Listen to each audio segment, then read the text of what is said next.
To C, Baker Tilly engagement letter for QuickBooks training. This is specific to clerk treasurer O'Brien. She is in need of training on that can be provided by our new auditor, Baker Tilly. They have a separate department that will train her in the use of QuickBooks and the specific functions that the town requires. And that's what the engagement letter in front of you is regarding. I had a conversation with Ms. O'Brien this afternoon, and she voiced her concerns about the price, so I think I would like to table this. We discussed some other possible means of taking a class at CTC that would be cheaper, or I told her I would check online and see if there's anywhere around here that you can do QuickBooks training. So I move that we table this until a date certain the next meeting.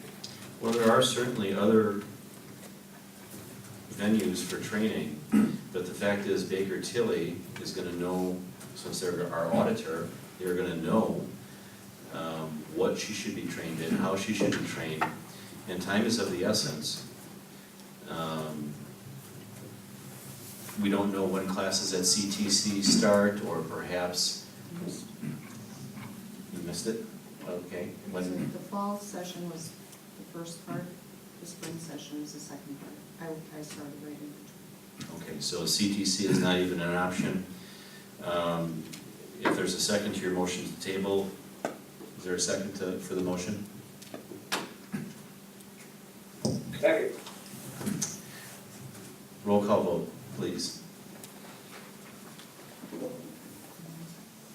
More discussion. No. Supervisor- Motion to table, Mr. Laska, there's no more discussion. Supervisor Bansky? The dollar. Mr. Laska, there's no more discussion after you make a motion to table. Supervisor Bansky? No. Supervisor Fisher? No. Supervisor Laska? Yes. Supervisor Wolf? Yes. Chairman Fair. No. Moving on. May I ask a question, Mr. Chairman? Yes.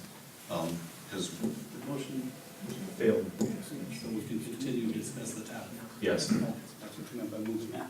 Yes. Sorry. on this topic, a question that I have that maybe get the answer. I'm looking on the first page of the proposal letter, a little above halfway down, there's the paragraph entitled Services. In the third paragraph, in the middle of it, there's a sentence that says, and it's embedded in all kinds of things, we will make no audit or other verification of the accounting data you submit.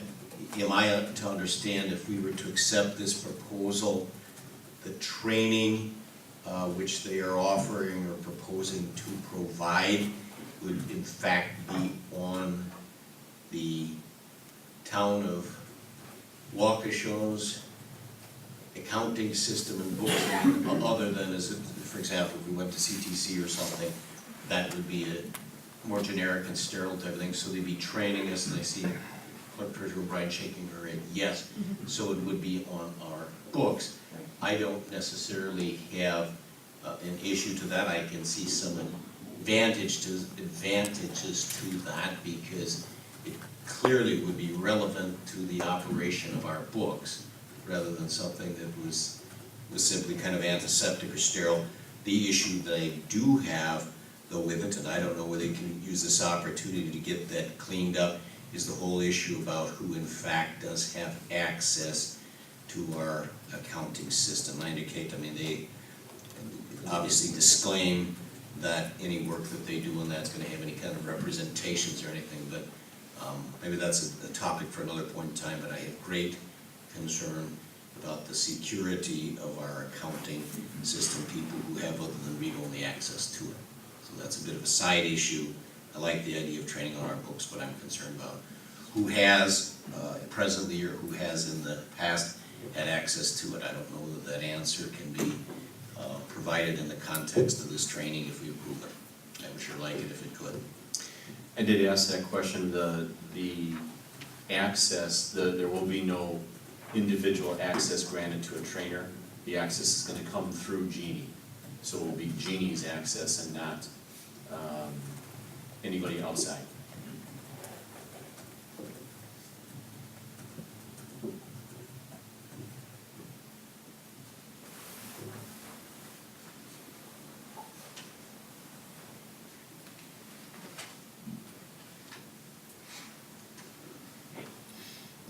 Well, for further discussion and action, Mr. Chairman, I will move to accept the proposal from Baker Tilly as presented in their letter to Clerk Treasurer O'Brien of the town of Waukesha, dated March 6, 2014, to provide, present a program called QuickBooks training for the town of Waukesha,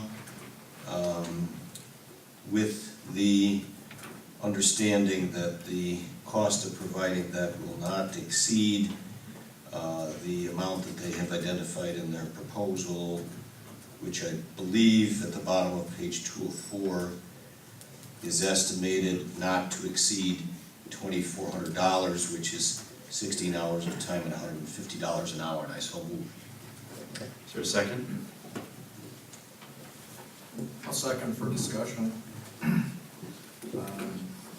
Do you have this, Jeannie, in a budget line, a training budget line, or where would this money be coming from?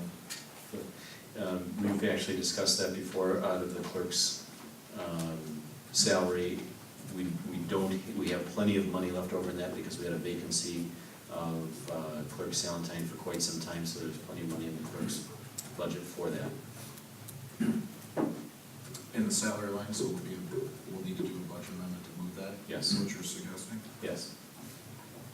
And does this 16 hours, are you going to be including Eryn Baudo in that training? That would be 2 things. Would And now there she be- doesn't have access. Would there be any reason that we wouldn't want to cross-train? There would not be a reason to not cross-train. I think that she should be cross-trained. I'd support the motion if we can facilitate getting both Jeannie and Eryn up to speed on that software. Joe, I mean, is it your understanding, would be mine, I would support that. That isn't gonna impact upon the cost of it if both of Sure, you train, is sure. that, everyone's understanding, that would be my assumption. That would be my assumption too, if there's 4 people sitting around the table, or 3 or 2. Okay, thank you. Just a question, is this like the last one, subject to legal review? Is that part of the motion? For the engagement. Brian is directed. I don't feel that's necessary, but if someone on the board feels differently, I'd be interested in hearing it. From my point of view, since it's simply an engagement contract for training, and they're not really performing any other service other than to train Jeannie and or Eryn, I would have no problem without a review. The only question I have on page 2 of 4, the latter half of the third line, it says if the hours required to complete this project exceed the estimate, the company will be responsible for all costs, including hourly rates that exceed above the estimate. Do we have a defined lesson plan or course? So so that likelihood of that ever applying is probably nil. We're gonna be at 16 hours. And then after that, if you still need help with something, sounds like they'll throw that in, would be the way that I would read it. But there's no defined, hey, this is the end of that training piece. I guess kind of, maybe it wasn't explicit, the intent of my motion is that we are approving up to the $2,400. And I mean, I understand they put that qualification in there that if the project isn't complete, I mean, I don't have any doubts about the ability of the students to complete it in 16 hours, so that burden ought to be on the trainers. I hope we don't encounter that. Fair enough? We have a minor issue. The clerk, in anticipation of wanting to get this done, asked me to look at it, so I've already given her my comments. They're pretty much in line with what you've stated, and very much in line with what, so I just have to disclose that she wanted, I called her and I said, we don't have authority necessarily, and she said, well, time is of the essence, so if there's any criticism, she and I take the criticism for it, okay? I mean, Thank you for taking the initiative to do that, so we can move along. the comments were pretty much in line with what you said, you know, are you comfortable with the 2,400, and make sure if you're gonna put a cap on it, and you've done that. Next, they talk about work papers and ownership of work papers. There are no work papers. If there's anything, it's us, so we didn't want to get into that whole public records thing again, and so we just suggested they strike that, as well as the release and the identification. Why in the training do you have a release and identification? And so, she will just take these back to them with comments. The next one was the one you've already made. You can't, out-of-pocket and travel time have to be included in that 16 hours. They're not clear on that, but it's a maximum of 2,400, you know, if they're gonna have out-of-pocket or fees, that has to come out of the 2,400. Now this motion makes it, you know, clear. The last thing we said is it doesn't say when, and we would certainly recommend that she gets a definitive time of when they're gonna do this, and they don't say, no, I'm just saying now, when we enter into this, and so you have a date, you don't want them to say, this is audit season, we'll see you in May. And that defeats the whole purpose of trying to get this done, right? So those were the comments. Anything further? Roll call vote, please.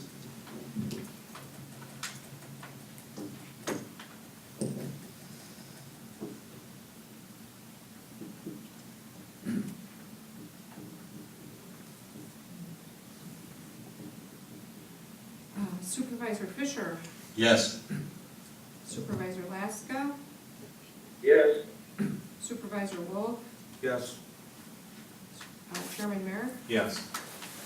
and Supervisor Bianski. Yes.